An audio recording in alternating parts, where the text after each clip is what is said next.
I just want you to share, Yes. Wilson, how has your Chinese heritage and background influenced your life and Ah, your yes. work? Magaling na tanong yan, Chinky. Kasi ang additional Chinese heritage natin adds another cultural dimension to our mindset and to our attitude towards life. Ang maganda sa Chinese culture, kaya napansin mo, pag Chinese New Year, pag birthday, mahilig sa pula. Anything na good luck, basta lahat positive ang vibes, positive ang mentality. So in that sense, kahit anong problema sa mundo, there is a very famous concept in Chinese culture na minention ni John F. Kennedy. Yung Chinese word for crisis, Weiqi? yes, Wei Qi, is made up of two characters. Ang unang character, Wei, ibig sabihin, danger. Wei Xian, Yeah. Wei. Ang pangalawang character, Ji, is Ji Hui, or opportunity. Yeah. So, nasa mindset ng lahat ng Chinese or lahat ng Chinese na may konting alam sa Chinese culture, pati Koreano, Vietnamese, and Japanese, alam nito kasi they study Chinese language, na in every crisis sa buhay natin, may danger, may pagkakataon always. It's up to us to be resourceful, to be optimistic. Hanapin natin ang pagkakataon sa bawat krisis. So it has helped me become a better person, and also pag Chinese ka in the Philippines kasi minority tayo. 2% lang tayo sa Population. 116 million people. We are more objective in observing Philippine society also. We are part of Philippine society. We are part of Philippine culture. Pero meron tayo konting distance. We could observe and analyze things objectively also. Yun ang thinking ko, na we are more optimistic by nature.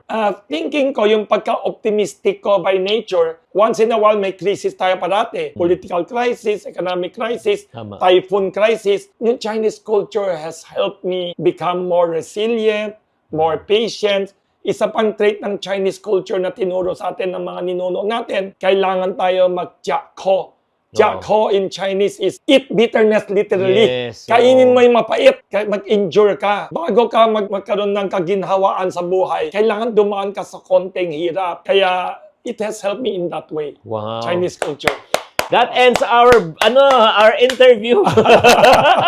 Grabe. Magaling siya magtanong. Hindi, alam mo, grabe in just short span of time, Yes. you have given so much insight.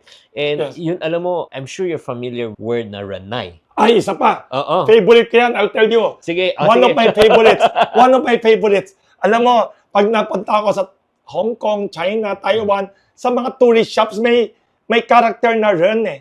Oo. May surat na ren. Binibili ko yun kahit na Oo. mayroon na ako. Kasi, it's a very unique Chinese character. Ano ibig sabihin ng Ang ranay? ibig sabihin ng, yun ren na yan, yun ren, ganyan ang sulat niya. It means perseverance. Pagtitiis, pagtsatsaga. Yes. Pero mas malalim pa siya sa English word na perseverance. Kasi ang English word na perseverance, parang walang emotion, walang dating. Alam mo, ang Chinese, ang ren sa taas, may drawing na dagger. Knife. Kutsilyo. Knife. May kutsilyo. Tapos sa baba mo, Heart. isang drawing ng puso. Oo. So, sabi sa akin ni Lucia Tan, I cannot forget this. Uncle, Retired. uncle. Sorry. Sabi ni, retired. Sabi ni retired Lucia Tan, sabi niya, isa sa favorite word niya sa Chinese characters now, Chinese language. Yun rin, sabi niya, can you imagine, Wilson, ang mga ninuno natin, naisip nila na ang ibig sabihin ng pagtsatsaga, yung puso mo, tumitipok dito, sa taas mo may kutsilyo, hindi ka man natatakot yan. Hindi, nakasaksak. Nakasaksak pa.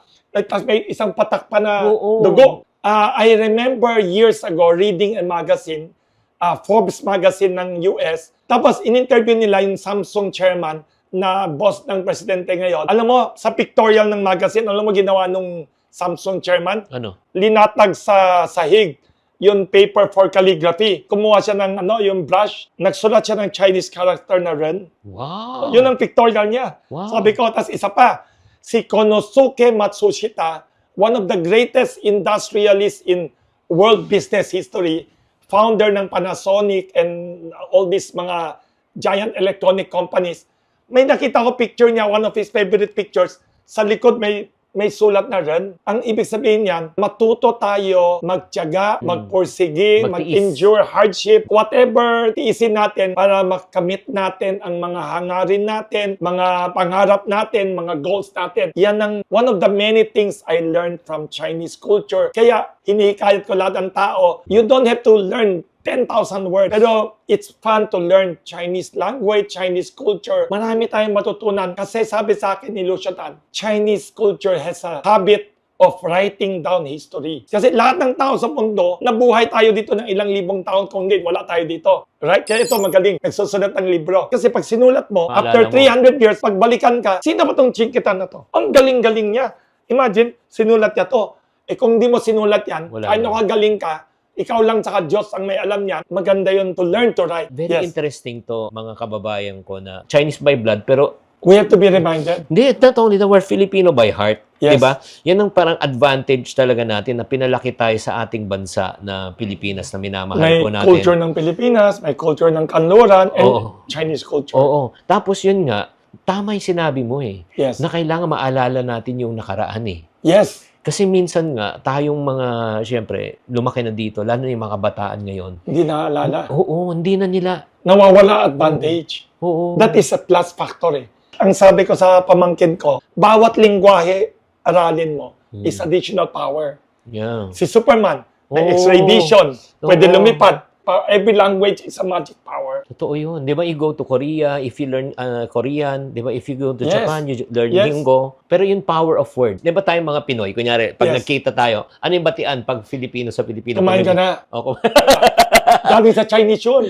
hindi lang yun. Kamusta Oo. ka na? Kamusta ka na? Oh, yung batian Spanish yun. Oo. Pero alam mo, pag Chinese, di ba? Yes. Anong sinasabi tuwing nagkikita sila, lalo na pag New Year? Ay, oo.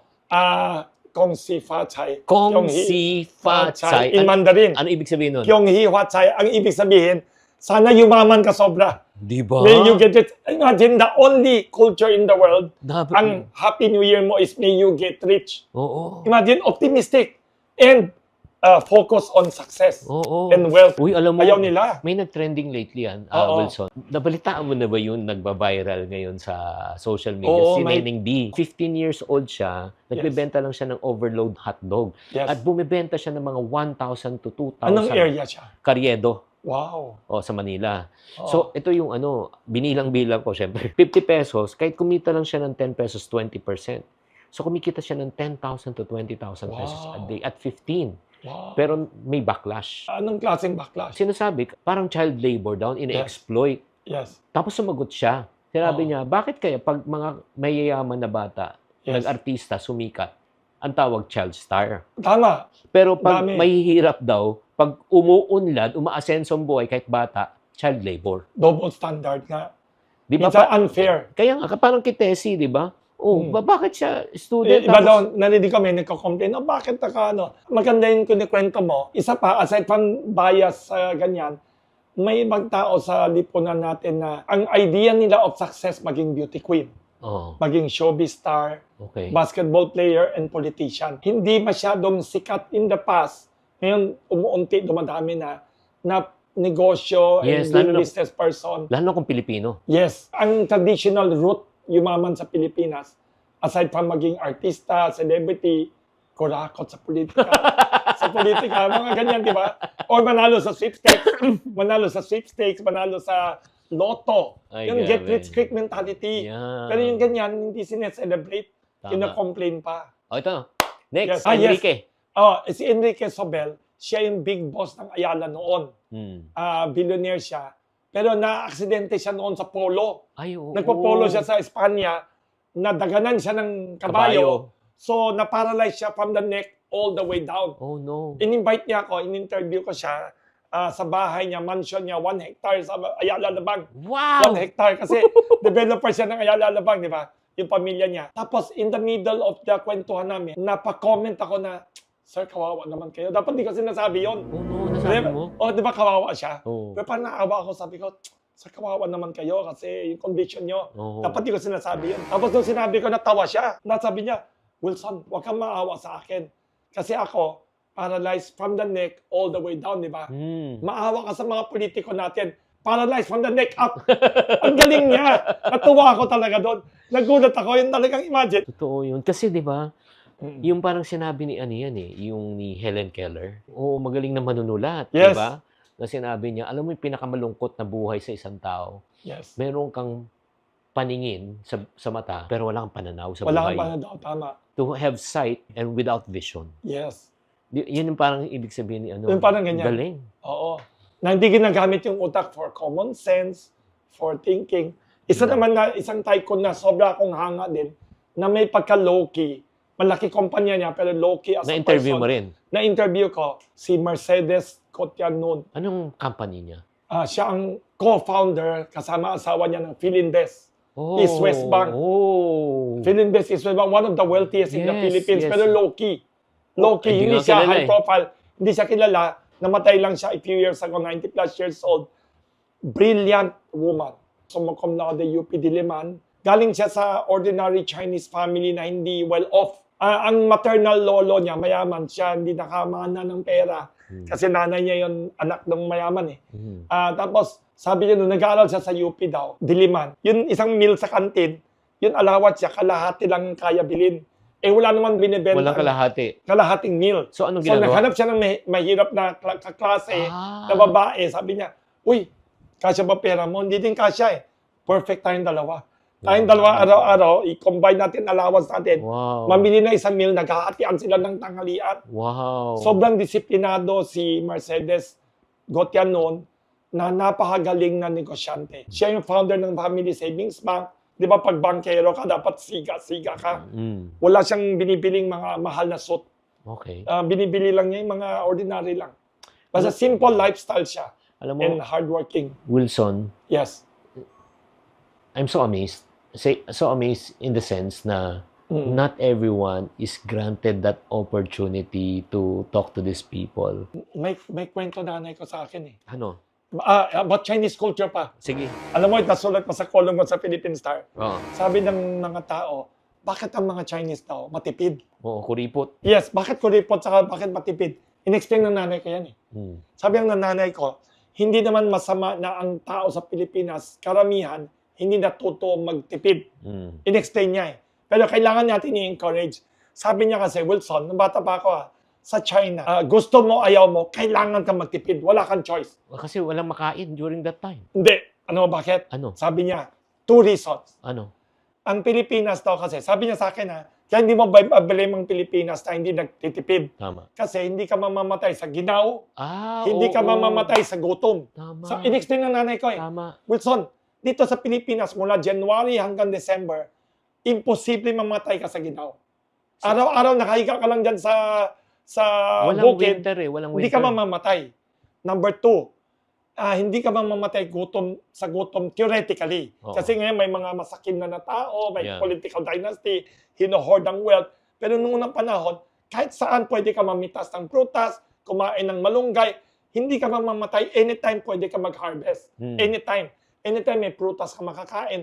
So theoretically, sabi ng nanay ko, sa Pilipinas, hindi ka mamamatay sa ginaw, sa gutom. Sabi niya sa China, masipag ka o hindi, matalino ka o bobo, lahat kailangan magtipid.